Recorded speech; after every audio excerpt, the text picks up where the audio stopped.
Isang mapagpalang umaga sa ating mga kapatid. Sa kawan ng Panginoon, tayo po'y muli ay nasa panahon ng pag-aaral sa ating ah, panambahan, panglingguhang panambahan.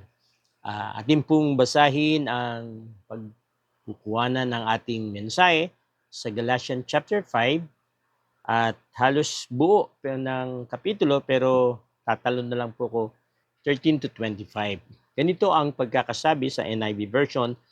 It is for freedom that Christ has set us free. Stand firm, then do not let yourselves be burdened again by a yoke of slavery. Sabi niya sa verse 13, talon po tayo, sabi niya dito ay, you, my brothers and sisters, were called to be free, but do not use your freedom to indulge the flesh.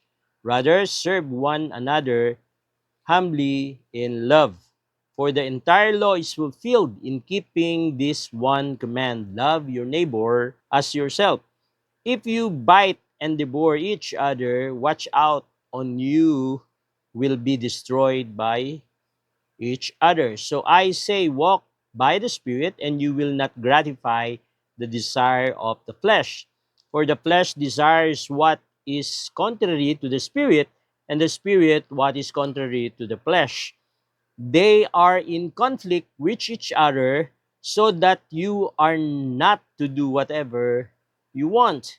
But you are led by the Spirit, you are not under the law. The act of the flesh are obvious: sexual immorality, impurity, and debauchery, idolatry and witchcraft, hatred, discord, jealousy, fits of rage, self-ambition, dissensions, factions, and envy, drunkenness, orgies, and the like.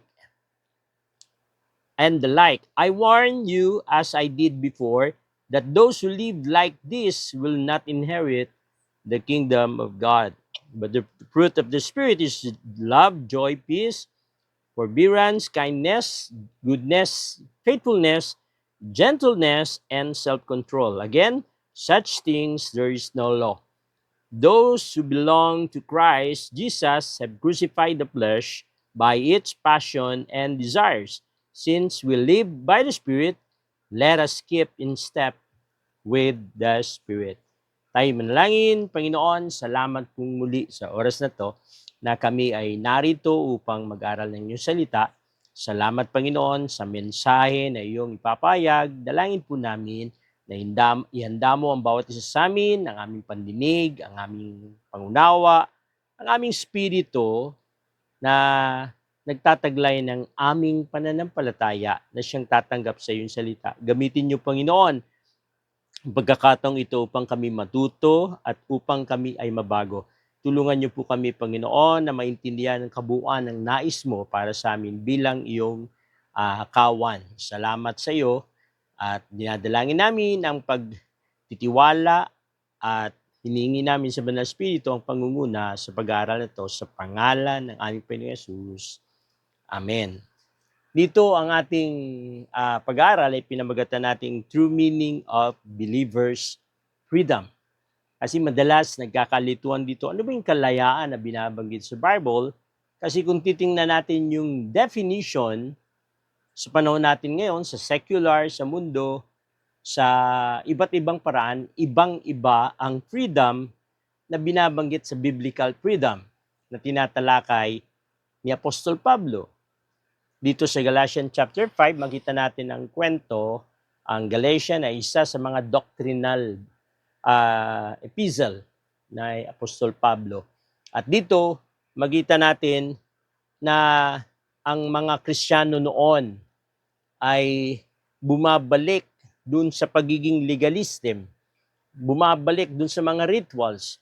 Parang kulang ang kaligtasan ginawa ni Jesus, kaya't may naging ganyo sa kanila ng mga Pharisees, mga nasa Judaism, na dapat magpatuli, dapat gawin tong rituals na to. Bukod dun sa pananampalataya, gawin pa nila yung sinasabi ng Mosaic Law, na kung tutuusin ay tapos na kasi pinalaya na tayo ng Panginoon. At mamaya makita natin Ano bang ibig sabihin ng kalayaan na binabanggit ni Pablo? Ito bang kalayaan na to ay pagiging passive o pagiging active?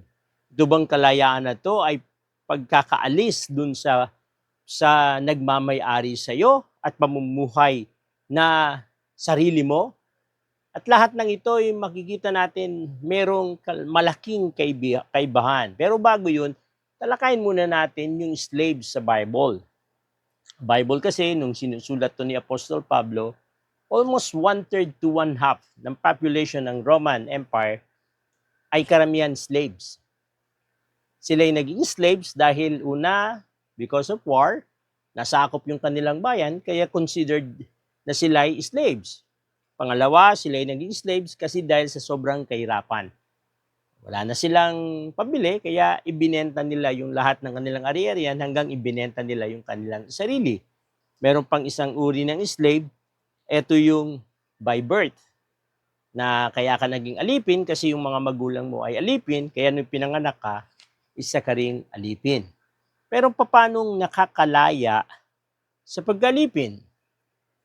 Ang una ay yung adoption, yung amo mo, yung nagmamay-ari sa iyo, napamahal sa iyo, kaya't inadapt ka. Di na lang, kung Roman Empire, kung Roman citizen yung master mo, inarap ka at pinasumpa ka kay Caesar at mula noon, ikaw ay Roman citizen. Yun yung kaibahan, no? Maaring magaling ka, maaring natuwa sa iyo yung nagmamay-ari sa iyo. At isa pa, kita natin na pamamagitan ng pagbili. Ikay alipin, ikay binili, kaya yung bumili sa iyo ang nagbigay ng kalayaan sa iyo. Pero noon, karamihan ng bumibili, ginagawa ka ring alipin. Meron lang panahon ng New Testament believers, sila'y bumibili para talagang palayain. Binibili nila yung mga slaves at sila'y pagkatas silang bilin, itinuturing silang kapatiran na hindi alipin, kapantay nila. Makita natin si Epaphroditus na dating alipin, pero nung naging kamananampalataya, inutusan ni Pablo na ituring mo siyang kapatid. At yung isa na paraan ng pagkalayaan ay yung true human effort. Halimbawa, magaling siya sa labanan, inilaban siya sa isang paligsahan at nagbigay ng karangalan sa kanyang master. At dahil dun, inaalis ang pagkaalipin niya, ginagawa siyang membro ng pamilya. O kaya isinalis siya sa gladiator at nanalo siya, asahan mo yung taong nanalo ay bibigyan ng gantimpala at aalisin sa pagkaalipin. Sa Biblia, paano nangyayari na naalis sa pagkaalipin? At yun yung ating pag-aaralan. Paano naalis, paano binibigyan ng kalayaan isang tao na tinuturing na alipin, spiritual? At paano binigyan ng kalayaan ng Biblia, ng Panginoon, anong ginawang paraan ng Panginoon para ito ay makalaya? Kaya dito, makita natin yung word na, number 1, yung freedom from sin. Freedom from the power of sin. Ito ay isang kalagayan na mula pa nung pagkakasala ni Adan at Eva ay nangyari na hanggang sa panahon natin ngayon.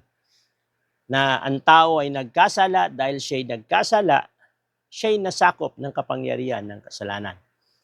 Minsan, ang malinaw na nakikita natin, nung nagkasala ang tao, naging pag-aari siya ni Satanas, at nung hindi pa nagkakasala ang tao, pag-aari siya ng Diyos. Na siyang hindi ganoon ang konsepto. Ang totoo, nung nagkasala ang tao, nalinlang siya ni Satanas, pero siya ay hindi pag-aari ni Satanas, kundi nakokontrol. Dahil yung kanyang pagiging makasalanan ay naging makapangyarihan dahil dun sa kanyang sinful nature. Sa loob ng katawan natin, merong sinful nature na kinokontrol ng sarili natin.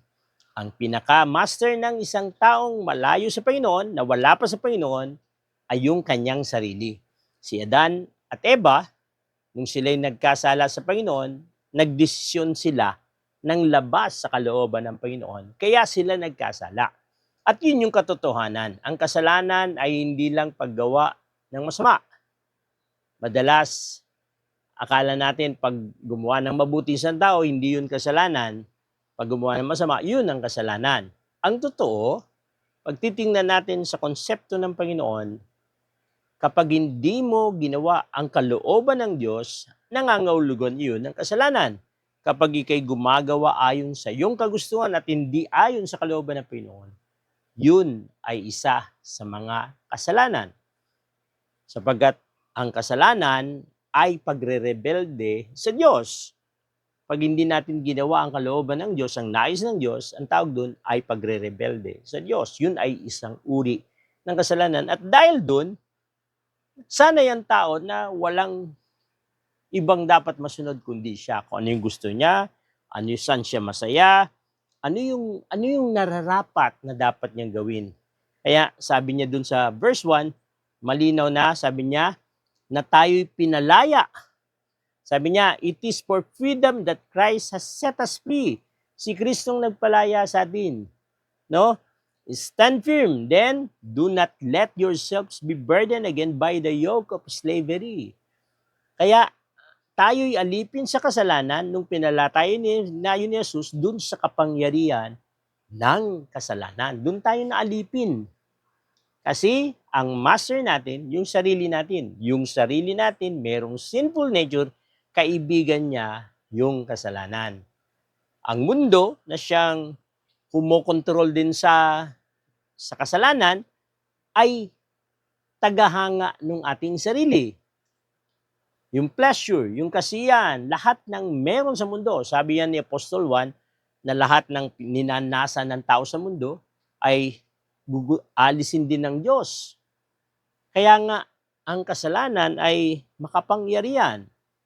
Hindi lang yun, maging yung tinatawag niya ni Timoteo na sulat ni Pablo kay Timoteo na meron ding kapangyarihan na principalities na siyang nagiging dahilan para ang tao ay magkasala. Kaya yung word na freedom from the power of sin, kasi nung nakaraan, kontrolado tayo ng kasalanan. Hindi nangangahulugan na parang nakakulong tayo. Totoo, wala tayong magawa. Kung ano yung dinidesire ng ating sinful nature, yun ang ating ginagawa. Para tayong puppet. Kung anong gusto ng kasalanan, yun yung ginagawa natin. At yun yung kapangyarihan ng kasalanan na siyang umalipin sa atin. Kaya dito, yung magkakasunod yan, yung sinful nature, yung pagkatakot, yung pride, addiction sa maraming bagay, at yung death, lahat ng yan ay bunga ng kapangyarihan ng kasalanan. Pero paano bang nagkaroon ng kasalanan? Malinaw na ang kasalanan ay dumating dahil sa pagdating ng kautusan. Sabi ni Pablo, walang kasalanan kung walang kautusan. Sabi niya sa Romans chapter 7, pag binasa natin yun, meron 3 bagay na dinidiin doon, yung epekto ng kautusan sa isang taong makasalanan. Hindi nauna ang kautusan sa kasalanan. Mas nauna ang kasalanan kaysa sa kautusan. Ibig sabihin, yung Mosaic Law. Kaya nagkaroon ng kautusan kasi mayroong kasalanan. Ang tao hindi niya alam na masama yung kanyang ginagawa, maliban lang nung nabasa niyang kautusan, doon niya lang naintindihan na siya'y may nagkakasala. Siya'y may kasalanan at patuloy na nagkakasala. At doon, makita natin, sabi niya sa Romans chapter 7, basahin natin sa Romans chapter 7, verse 7, sabi niya dito, what shall we say then? It is the law sinful? Certainly not. Nevertheless, I would not have known the sin was had it not been for the law. For I would not have known what coveting really was if the law had not said, you shall not covet. Hanggang 11, sabi niya, but seizing the opportunity afforded by the commandment, produce in me every kind of coveting, coveting. For apart from the law, sin was dead. Once I was alive apart from the law, but when the commandment came, sin sprang to life and I died. I found that very commandment that was intended to bring life actually brought death. For sin, seizing the opportunity afforded by the commandment, deceived me and through the commandment put me to death. Tingnan nyo yung talatang ito na binanggit ni Apostol Pablo. Sabi niya, yung kautusan ay mabuti. Yun ay bigay ng Diyos para ako ay tulungan, pero yun pa ang dahilan. Kaya ako'y nagkasala at ako'y nagkaroon ng kamatayan. Sabi niya, yung mabuting kautusan, yung banal na kautusan, yun pang nagdala sa akin ng kamatayan. Paano nangyari yun? Kasi makita natin, yung kautusan ang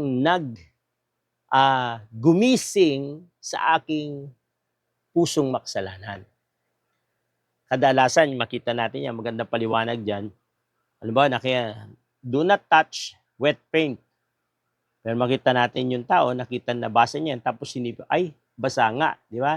Minsan, yun yung parang nagbibigay sa atin ng pagbawal, yun yung nagbibigay na paraan para tayo magkasala. Tingnan nyo, yung mga vices, pakonti ba ng pakonti kasi ang daming namamatay? Makita natin hindi. Parami lalo ng parami. Kasi, yung sinful nature ng tao ay kaibigan ng kasalanan. At ang nagdi-decide dun sa isang tao, walang iba kundi yung kanyang sarili. At yun yung dahilan kung bakit ang kasalanan ay masyadong makapangyarihan. Yung kapangyarihan niya ang kumukontrol sa tao. Bakit? Dahil yung master na nakaupo dun sa tao ay alipin ng kasalanan.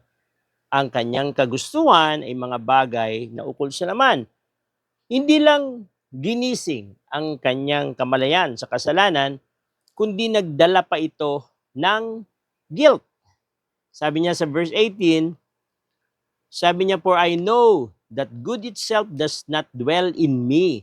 That is, in my sinful nature, I have the desire to do what is good, but cannot carry it out.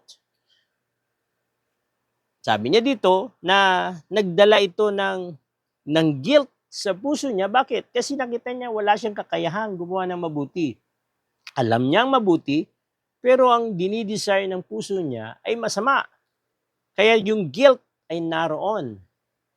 At yun sa verse 24, binanggit dito ni Pablo na what a wretch man I am, who will rescue me from this body that is subject to death. Sabi niya, kabag-abag ako, sinong magliligtas sa akin? Dito naman nakita natin yung sense of hopelessness. Sa kalagayang ito, naramdaman ni Pablo yung kanyang kawalan ng pag-asa. Kaya ito yung kautusan. Yung dinalaing kautusan, nagdala ito ng kapahamakan kay Apostol Pablo. Pero gusto kong ilinaw, hindi nangangahulugan na nakasama yung kautusan. Ang totoo, bago dumating ang kautusan, makasalanan ng tao. Hindi niya lang alam na siya'y makasalanan. Or maaring nararamdaman niya pero iniignore niya kasi walang malinaw na nakasulat. Kaya pinasulat ng Diyos kay Moses na isulat mo to. Kaya yung pagsusulat ng Mosaic Law, yung mga kautusan at dinikta ng Panginoon, ay standard ng Diyos. Kaya nga, nung sinulat niya yun, ang sabi niya, tuparin mo to. Ang usapan, tuparin mo lahat. Hindi usapan na kailangan mas marami yung tinutupad mo kaysa sa nagkakasala ka. Sabi niya, isa lang magkamali ka dyan, hindi ka karapat-dapat. Kaya dun pa lang, bago matagpuan ng taong kautusan, marami na siyang kasalanan. Kaya walang taong na-justify or naging banal dahil sa pagsunod sa kautusan. At yun yung dahilan kaya tayo naging alipin ng kapangyarihan ng kasalanan. Kasi nung tayo'y dati na makasalanan, inilagay yung kautusan para maintindihan natin standard ng Diyos. Pero dun sa standard ng Diyos, para masunod natin, in-encourage tayo ng kautusan na pagpapalain niya tayo kapag tayo sumunod, pero parurusahan niya tayo kapag hindi tayo nakasunod. At dahil dun, lahat tayo napahamak kasi walang kakayahan ang ating puso na tuloy-tuloy na sumunod sa kagustuhan ng Diyos kasi yung ating sarili ay nag-enjoy sa paggawa ng masama. Kaibigan niya yung ating sinful nature. Kaya dito, yung pagkaalipin natin sa kasalanan ay naging parang ang nangyari ay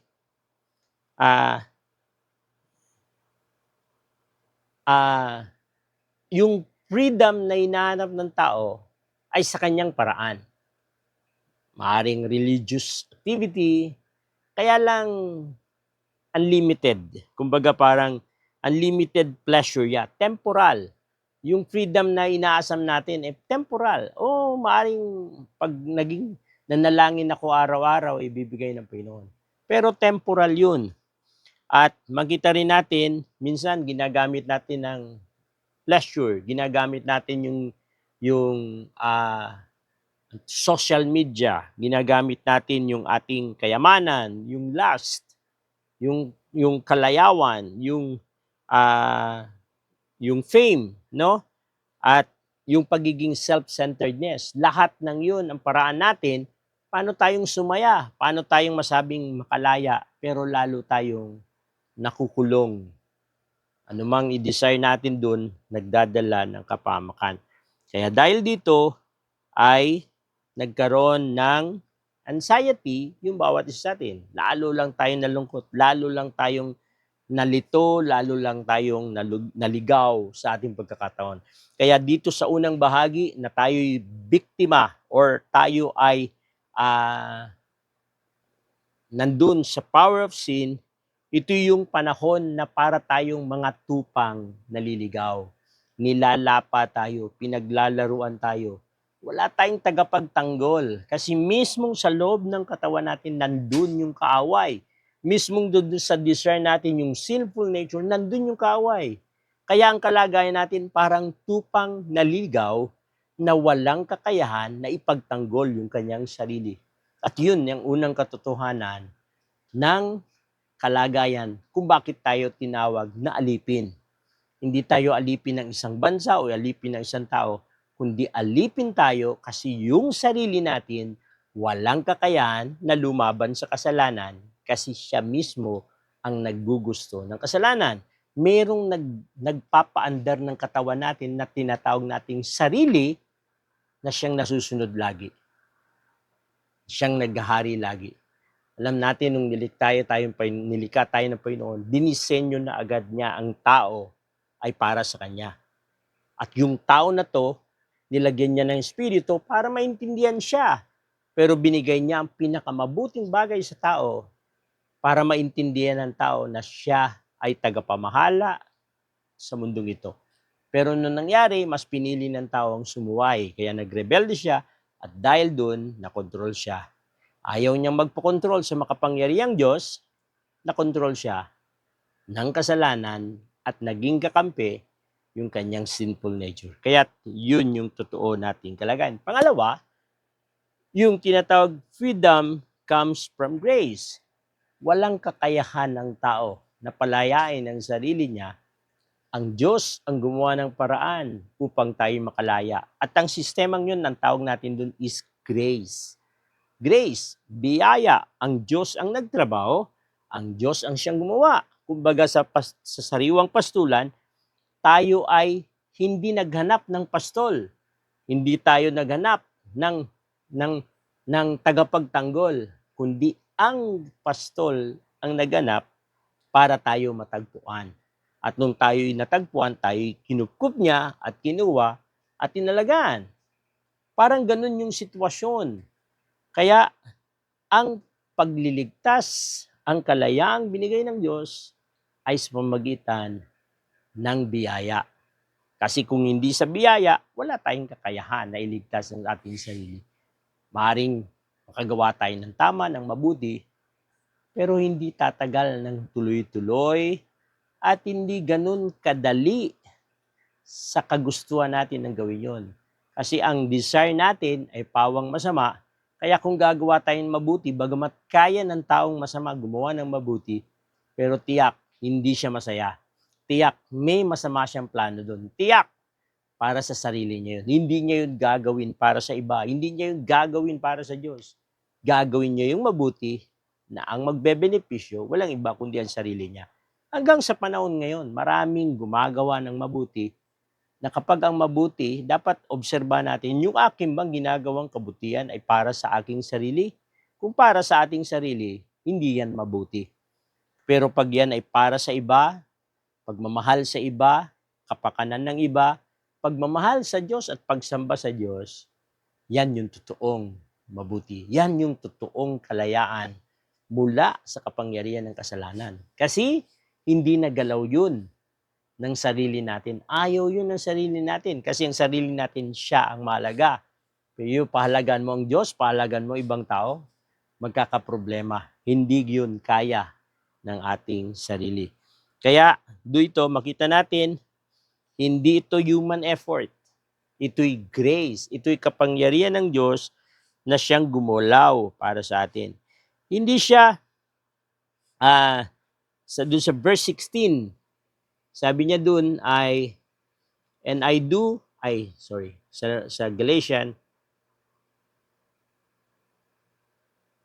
verse 16, sabi niya dito, so I say, walk by the Spirit and you will not gratify the desire of the flesh. Yung gratifying the desire of the flesh, ito yung norm. Pero yung word na lumakad kayon sa Espiritu, nang hindi ka nalalakad ng ayon sa kagustuhan ng laman, yun ay biyaya. Hindi kaya ng tao yun, malibang may Espiritu na siyang tumulong para magawa natin ang lahat ng yun. Kaya malinaw, yung evil ay dinidefine natin sa oras na to, hindi dahil sa paggawa lang na masama, kundi paggawa ng hindi ayon sa kalooban ng Diyos. Yung grace, makita natin, ay not self-rule, kundi merong makapangyarihang Diyos na siyang gumawa at sumuko tayo. Kaya dito, malaga na makita natin, pagdating ng grace, yung kalayaan dahil sa grace, ito yung nagdesisyon ka na tanggapin yung ino-offer niyang kaligtasan. Wala tayong contribution, ang tanging ginawa lang natin, naintindihan natin kung sino ang Diyos, naunawa natin yung kapangyarihan ng kaligtasan at tinanggap natin para sa atin. Yun lang ang ginawa natin, ang lahat ng nagtrabaho ay ang Diyos. Kaya tinawag siyang grace, no? Ito yung kalagayan. Sa panahon natin ngayon, ito yung mahirap. Kung bakit mahirap itong gawin. At mahirap itong paniwalaan sa maraming tao. Hanggang sa panahon ngayon, maraming Kristiyano na ang kanyang pananaw sa sarili niya ay maliligtas. Tingnan natin yung verse 4. Sabi niya dito, verse 2, mark my word, sabi ni Paul. I, Paul, tell you that if you let yourselves be circumcised, Christ will be of no value to you at all. Again, I declare to every man who let himself be circumcised that he is obligated to obey the whole law. The whole law. Tingnan niyo po, verse 4, you who are trying to be justified by the law have been alienated from Christ. You have fallen away from grace. Sabi niya dito, anong ibig sabihin nun? Bawal, masama ba ang pagtutuli nung time ni Pablo? Hindi. Utos yan ng Diyos sa Old Testament. Kaya lang, bakit sabi niya, kapag ikay nagpatuli, wala kang kaugnayan sa Diyos? Kasi yung konsepto nung law, nung binigay yung law, para ito yung standard ng Diyos, dapat mong gawin to para ka maligtas.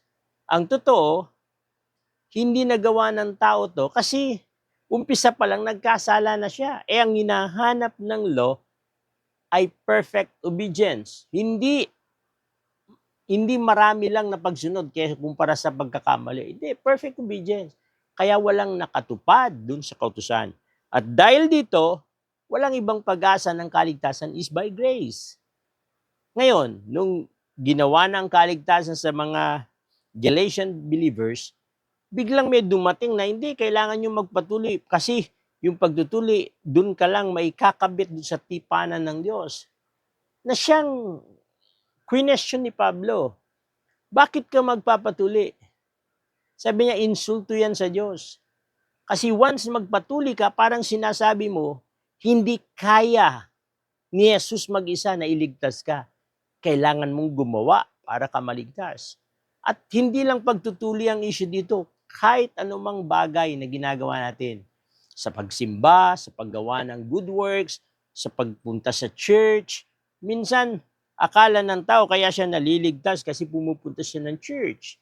Kaya siya naliligtas kasi gumagawa siya ng mabuti. Hindi ganun ang konsepto ng Diyos. Dito is by grace. Binigyan kanya ng kalayaan by grace, kaya't yung kakayahan ng iyong sinful nature na gumawa ng masama ay by grace ay napipili mo nang gawin ang kagustuhan ng Diyos. Nagagawa na ng sarili mo na piliin ng Diyos because it is by grace. Yung biyaya ang nagbigay sa atin ng kakayahan para tayo patawarin, para tayo bigyan ng kalayaan, para tayo iligtas. At yung biyaya, yung grace din, ang nagbigay din sa atin ng kakayahan, paanong hindi alipinin ng kasalanan, kundi alipinin ng kabutihan, ng katwiran. Kaya, binanggit yun ni Apostol Pablo, kung dati kayo'y sumusunod, nagpapaalipin, lahat ng parte ng katawan nyo, ginagamit nyo para pagsunod dun sa dating master. Ngayon, dahil sa biyaya, kayo niligtas ng Panginoon, meron na tayong bagong master na walang iba kundi ang Diyos. Gawin din natin ang lahat ng bagay para paglingkuran siya, para gawin yung gusto niya. Kasi ang grace ay nagpapatunay ng pagpapalit ng master. Dati ang master natin yung ating sarili na kinokontrol ng sinful nature. Ngayon ang master natin ay ang Diyos na siyang nag-uudyok sa atin na mahalin yung ating kapwa, na unahin ng Diyos, na gumawa ng mabuti, kalimutan ng sarili, at yun ang kapangyarihan ng bagong kalayaan. Kung baga sa tipanan, makita natin, ito na yung kanina ay yung naligaw, o na parang tupang walang pastulan, siya'y kinuha, yung grace ay dinampot tayo ng Panginoon at dinala tayo sa loob ng pastulan. Na mula noon, siya na yung nasusunod. Dati nun, tayong nasusunod. Dati nun, isolated tayo. Tayong kahit saan natin gustong pumunta, pwede. Pero nung natagpuan tayo ng Panginoon, ito'y biyaya, dinala niya tayo sa loob ng pastulan at doon sa loob ng pastulan, meron ng kumokontrol sa atin. Walang iba kundi ang Panginoon. Siya na ang gumagalaw, siya na ang gumikilos, siya na nag-ari. Paglabas at paloob, siya ang sinusundan. Ang ibig sabihin, nagpalit na yung master. Yung dating master na sarili, pinalitan na ng Diyos. Ang ginagawa na natin, nung tayo'y nakakilala, naligtas, napatawad, naintindihan natin na masarap maglingkod dun sa Diyos na bumili sa atin. Dun kanina, pinalakay natin yung slave, paanong nakakalaya. Ilan dito ginawa ni Jesus? Una, yung binili tayo. Binili tayo at tayo naging pag-aari niya. Pangalawa, adoption. Nung tayo'y kanya, inampun niya tayo, ibinilang niya tayo, isinali niya tayo. Hindi tayo kasali sa pastulan pero kinuha niya tayo at isinama dahil sa Panginoong Yesus. Kaya tayo ngayon ay naging malaya dahil doon. Kaya makita natin malaking ginampanan ng law para tayo maging alipin ng kasalanan. Makita natin ang ating takot, ang ating pero malaking ginampanan ng grace para magbago yung nating kalagayan. Sa pagtatapos natin, sa panguli, ito naman ang tinutukoy dito, true freedom leads by the Holy Spirit. Meron ng Holy Spirit na gumagalaw sa atin. Hindi lang sistema ng grace ang pinag-usapan, kundi power of the Holy Spirit naman ang kumokontrol sa atin. Sabi niya sa verse 16, kanina binasa natin doon, na so I say walk by the Spirit and you will not gratify the desire of your heart. Tingnan nyo kapag sinunod mo yung Espiritu, hindi malatanggihan mo yung kagustuhan ng laman. Ulitin ko, ang gawa ng Espiritu, sabi niya dito, verse 17, the flesh desires what is contrary to the Spirit, and the Spirit what is contrary to the flesh. They are conflict with each other so that you are not do whatever you want. Tingnan niyo po, ang isang taong Kristiyano na alipin ng kasalanan dati, hindi yan mababago ng pagka nakakilala sa Panginoon, manana ng Espiritu sa bago na agad siya. Hindi. Hindi ganoon. Bagamat nakatalaga siya para magbago. Pero ano yung proseso ba? Ano ba yung proseso? Ang tanging proseso na makikita natin ng malinaw, nung tayo makasalanan, ginagawa nung sarili natin ang lahat ng kanyang gusto na sa udyok ng sinful nature. Pero nung nakakilala tayo sa Panginoon, yung sarili na siyang gumagawa ng lahat ng gusto niya, ay isinantabi natin kasi nagsumuko tayo. Umalis tayo sa trono at hinayaan natin ang Diyos ang umupo sa trono. At dahil doon, sinuko natin yung sarili natin at hinayaan nating maghari sa atin ng Panginoon. Pumayag tayo na siya na ngayon ang masusunod sa ating buhay. At dahil doon, makita natin yung Holy Spirit ang siyang kumokontrol na sa atin. Padala ng Panginoon para tayo ay ipakilala tayo sa Panginoon ng gusto at bigyan tayo ng kakayahan na maglingkod sa Kanya. Kaya, yun yung tinatawag natin na change master. Dati, yung sariling nasusunod, pero ngayon yung Holy Spirit na nasusunod. Tingnan nyo maigi. Maging si Apostol Pablo, pupunta siya sa isang lugar, pero sabi sa kanya ng Holy Spirit, huwag kang tumuloy. Mag-evangelize siya sa lugar na yun, bigla sinabihan siya ng Holy Spirit, huwag kang tumuloy. Ang tanong, meron ba siyang masamang gagawin kung bakit siya pinawala ng Holy Spirit? Hindi. Kaya lang hindi yun yung plano ng Holy Spirit. 2 beses siyang tinanggihan, yung pangatlo, sige, tumuloy ka. Nang ibig sabihin, hindi na si Pablong nagkokontrol sa sarili niya, kundi ang Diyos na. At doon sa pagkakataon yun, malinaw na sa panahon natin, ganun din yung application. Madalas, may kanya-kanya tayong buhay. Ang tanong, doon ba sa pagtatrabaho natin, nakakonekta ba yan sa plano ng Panginoon? Sa ating pagpapamilya, nakakonekta ba yan sa plano ng Panginoon? Yung ating paglilingkod sa Panginoon, sa iba't ibang uri ng paglilingkod. Meron sa loob ng sambahan, meron sa labas ng sambahan, sa trabaho, ginagawa natin. Yun ba ay nakaayon sa kagustuhan ng Panginoon? Kung hindi, may problema. Iba pa rin ang nangyari. Kasi pwedeng gawin yun ng sarili at hindi ng Holy Spirit. Kasi maging yung sarili, meron siyang ego, meron siyang pride, meron siyang nagdi-desire din siya. At kapag makikinabang siya, makikisakay siya. Kaya, ang nakakalito, ang mahirap sa isang Kristiyano, paano kung matitiyak na ang isang bagay na ginagawa ko, hindi ko lang siya gusto, kundi gusto siya ng Panginoon, kaya ko siya gusto. Isinuko ko ba yung sarili ko, kaya ko ginagawa yon? O pinilit ko yung sarili ko para i-justify na tama yung gagawin ko. Yun yung mabigat na labanan sa panahon natin ngayon. Dahil hindi na tayong nagmamayari ng sarili natin, dapat ang banal na Espiritu nagkokontrol. Sa bagay na to, medyo maselan dito. Bakit? Kasi kung hindi na ikaw ang nagmamayari sa katawan mo, kung hindi na ikaw ang siyang nagkokontrol, titiyakin ko anumang mangyari sa buhay mo, hindi ka maapektuhan. Kasi alam mo, ang Diyos ang nagmamay-ari ng buhay. Kung ito man ay problema, kung ito may kahirapan, naiintindihan mo, Panginoon, binigay ko na tong buhay ko sa'yo, kung nararanasan ko man to, Panginoon, nahantayin ko yung sagot mo.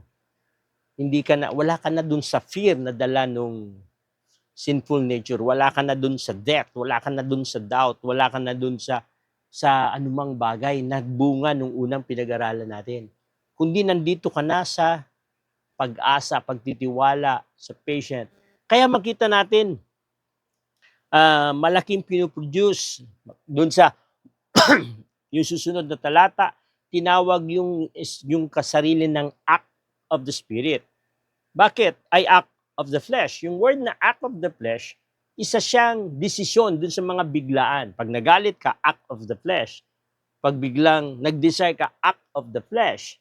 Pero pag tinignan natin yung fruit of the Spirit, isa siyang karakter na pangkalahatan. Yung joy, yung love, yung peace, yung patient, no? Yung kindness, yung self-control, yung spiritual maturity, lahat ng yan ay package yan.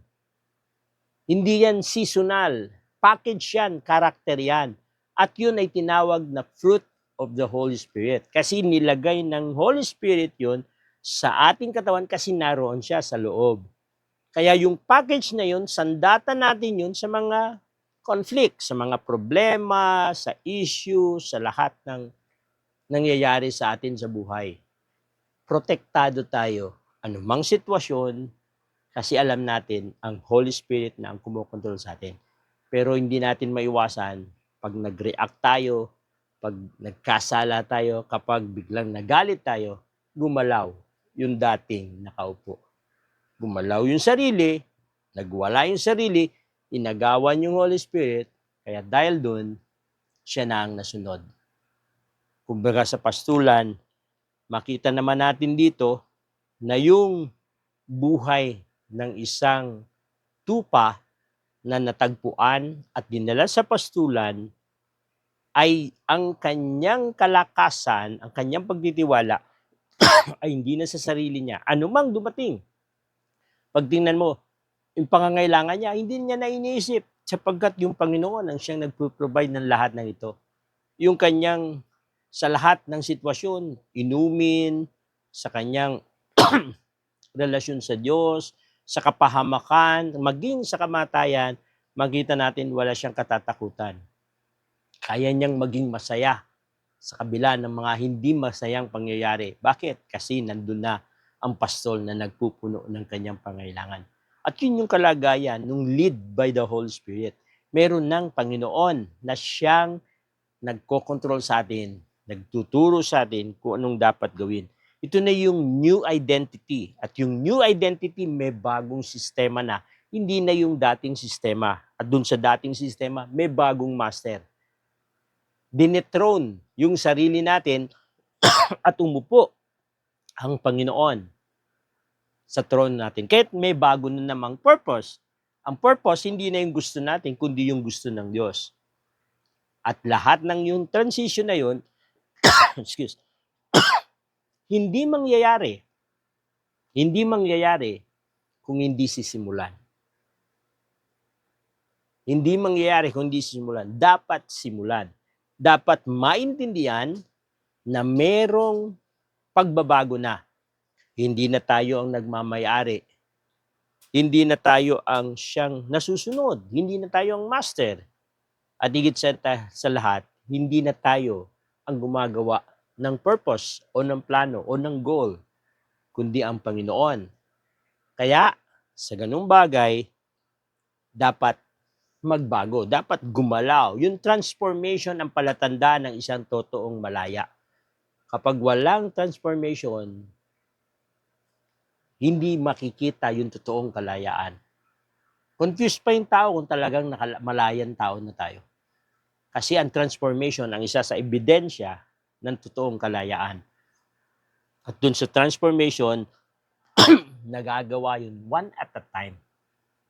Hindi siya magagawa ng biglaan na natulog ka lang, nag-pray ka, tapos kinabukasan, ganun ka naka-matured. One at a time. May pagkakataon na kailangang wag natin pagbigyan yung ego natin. May pagkakataon na dapat i-praise natin yung iba at hindi natin pansinin yung ating sarili. May pagkakataon dapat i-ignore natin kahit napahiya tayo. Kailangan dapat sumuko tayo sa maraming pagkakataon. May pagkakataon na hindi dapat nasusunod tayo, kundi sumusunod. Hindi tayo nasusunod, pero sumusunod.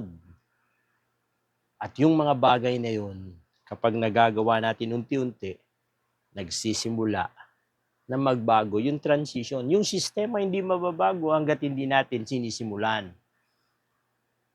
Hindi siya mababago. May pagkakataon yung naghugas ng pinggan.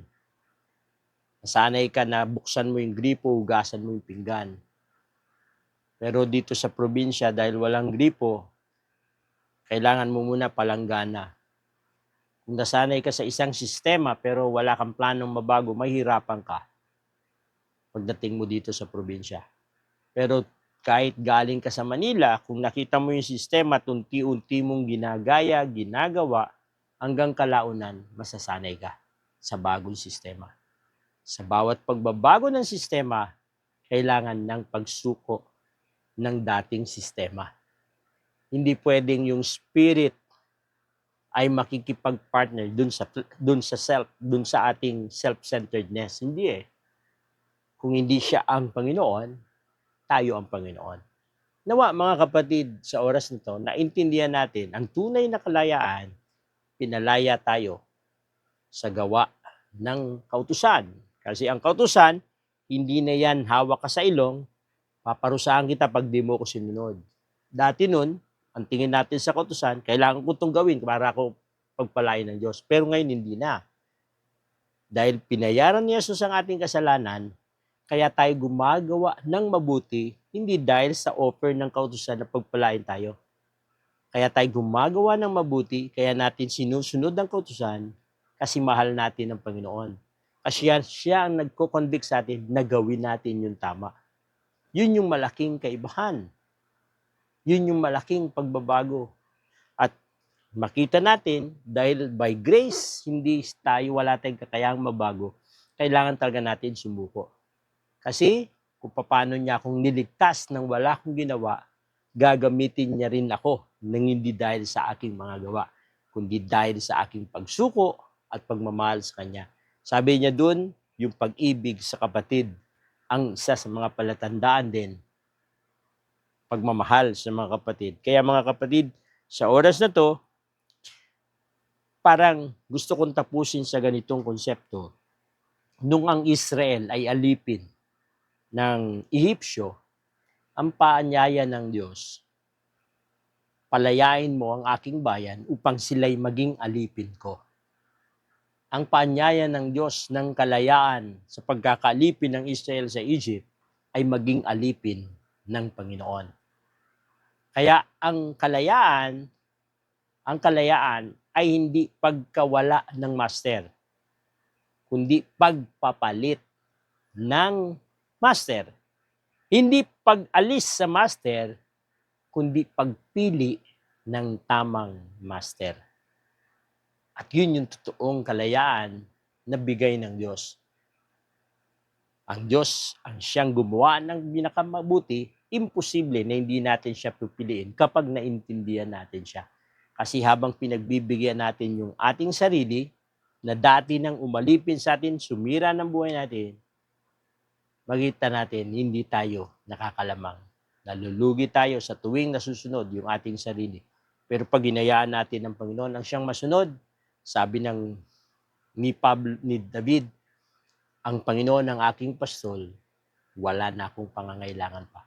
Para tayong nasa isang pastulan na lahat ng oras, siya yung ating dakilang pastol, sabi niya sa Psalm 23, at siya rin yung dakilang host na concern sa atin sa anumang oras ng ating galaw, nakaabang siya kung anong mabuting ibibigay sa atin. Yun ang pagiging master, na yun ang totoong master, ang Panginoon na siyang umaakay sa atin. Kaya nawa sa oras na to, tanggapin natin yung salita ng Diyos Panginoon, tulungan mo kong sumuko sa lahat ng aking buhay. Madalas, alam niyo po ang pagsisisi araw-araw. Hindi pwedeng ang pagsisisi ay paminsan-minsan. Kasi araw-araw na ipagpapalit natin ng Panginoon. Napapalis natin siya sa upuan ng ating puso at tayong nasusunod. At yung araw na yon, dapat pagsisiyan natin yon. Kasi dapat hindi tayo mag-enjoy na ginagawa yung dati nating sistema. Dapat mag-enjoy tayo kapag nagagawa natin yung bagong sistema na gusto ng Diyos. Sa trabaho natin, sa loob ng tahanan natin, sa loob ng church. Siya rin ba? Ang Banal na Spirit pa rin ba ang siyang nagkokontrol at hindi na tayo? Tayo manalangin. Panginoon, salamat sa iyo. Sapagat ikaw ang aming Diyos na makapangyarihan na siyang nagturo sa amin, nanguna sa amin. Panginoon, sa oras na to, kahabagan mo kami. Mahina kami, may kakulangan kami. Subalit alam po namin, inihanda mo na ang mabuting bagay para sa amin. Katunayan, salamat sa pagliligtas na iyong ginawa. Salamat, Panginoon, sa biyaya na iyong sistema na sa amin ay tumanggap. At higit sa lahat, kami nagpapasalamat sapagkat ang kalayaang binigay mo sa amin ay hindi kalayaan na paghiwalay sa dati naming katauhan, kundi pagpapalit ng nasusunod sa aming buhay na walang iba kundi ba na Espiritu, at higit sa lahat ay pagkontrol sa amin para gumawa ng tama. Kung dati gumagawa kami ng masama, pero ngayon, Panginoon, binibigyan mo kaming kapangyarihan para makagawa ng tama. Tulungan niyo po kami na sa lahat ng oras piliin ka namin. Sa lahat ng oras, huwag makipag-unahan ang aming sarili sa mga desisyon na kailangan namin gawin. Sa araw-araw, masanay namin na lagi kang nasusunod sa buhay namin. Salamat, Panginoon, pagpalain mo ang iyong bayan, ang iyong tupa, ang iyong pastulan sa lahat ng aming pangailangan. Anuman ang aming pangailangan sa oras na to, ingatan mo kami, lalo na sa panahon ito ng sobrang tag-init. Panginoon, ingatan mo kami at ilayo sa kapamakan at karamdaman. Salamat din, Panginoon, sa mga pag-iingat mo sa mga mahal namin sa buhay na nasa ibang dako. Bagamat malayo sila sa amin, alam po namin ng aming Panginoon na siyang aming sinusundan ay may kakayahan na abutin kahit nasa malayo ang aming mahal sa buhay. Salamat, Panginoon. Ito po ang aming panalangin na may pasalamat sa pangalan ni Jesus. Amen.